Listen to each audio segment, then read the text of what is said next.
Joining me today on Impact Catalyst is Sabine Van Aulock from Celebrate Outreach. Welcome. Thank you very much. Well, I'm excited. We've got props. Looks like we have some graphic props. We've got some physical props. So well, let's start with digging into what Celebrate Outreach is, and then we'll look forward to seeing the props in action. Oh, sure. Well, Celebrate Outreach is a small nonprofit. It's St. Petersburg based. Its mission is to end and prevent homelessness in the St. Petersburg area. And it's been doing that for the past 15 years through education, advocacy, meal share program. And then the most recent project I wanted to talk to you about today is our Tiny Homes for Homeless Veterans project. That's wonderful. So you mentioned a few words there with advocacy, and can you dig into a little bit of sort of the day-to-day activities that you're undertaking? Just like everybody else, the day-to-day has changed tremendously. Really, our primary focus right now in this current climate is our meal share program, because, it's very difficult to, first of all, it's difficult to recruit volunteers responsibly. And so we need to ensure a safe experience for everybody. So that is what we're doing, our meal share, which is Friday nights, Saturday mornings, and Sunday evenings. And it's very safe, just a minimum amount of volunteers, 6 or so. And volunteers drop off food, and we pre-package everything, and it is distributed to those who are in need. That's great. So is it because you had some resource balancing then that you were able to free up sort of some mind space to dig into the tiny home project, or how did that come to be? So the Tiny Home Project has been in existence for approximately 4 years. It was the vision of a previous, I think the founder and previous president, George Bolden. And what he did, which was a terrific thing, this was his vision, and he set the stage for us, which was terrific. And we have just taken that and run with it. And the biggest thing, I think, was the partnership we have with USF School of Architecture. That has been fantastic, and that is how we have our first model, you see here, designed by Yesenia Vega. The director of this class and program is Professor Josue Robles Caraballo, and he held a summer studio, and he challenged his students to design a tiny home for a homeless veteran. And he had several criteria, and those included it had to be sustainable, easy to maintain, conducive to maintain privacy, respectful of possibility of someone with PTSD, and accessible. And what was very exciting, Joe, was, and we got to kind of witness this, is that 2 of the students are actually veterans, and one of them is in a wheelchair. And so he kept everybody reality-based in terms of, nope, can't reach that. Nope, can't get my chair under that counter.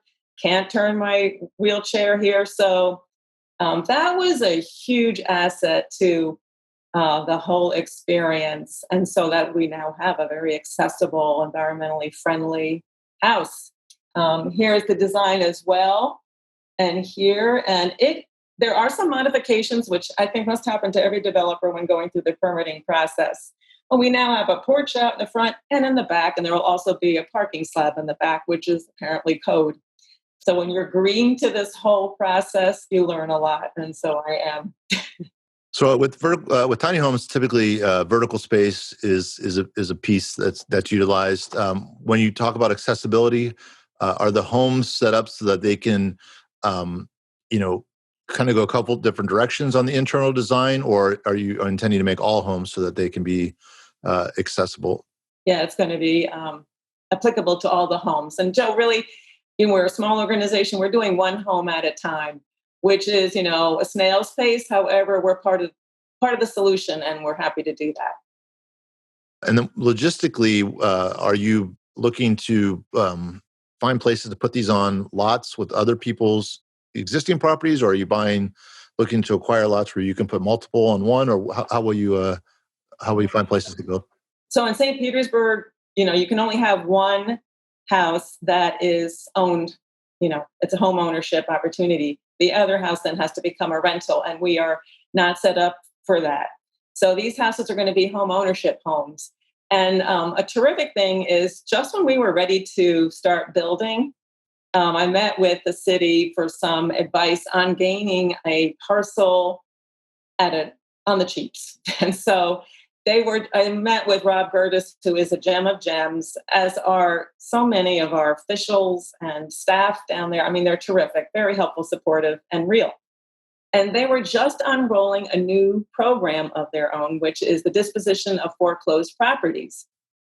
And it was a gift. It was just a minor miracle at that time for us. These properties, the whole program is beautiful, direct, easy, straightforward, lovely. And it's meant for small nonprofits like us.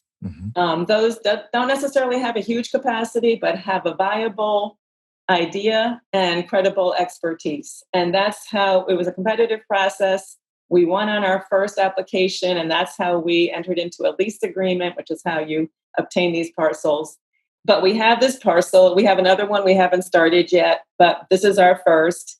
As I say, it's on a lease basis to us, but as soon as there's a CO, this house will then be transitioned to a resident, and it'll be a home ownership opportunity. So that'll be the end of it. They will get the keys, the property, the whole shooting match. It's Right. for them. There will be a small mortgage. So that is one of our criteria for our residents, that they will have to have a small stipend of some sort.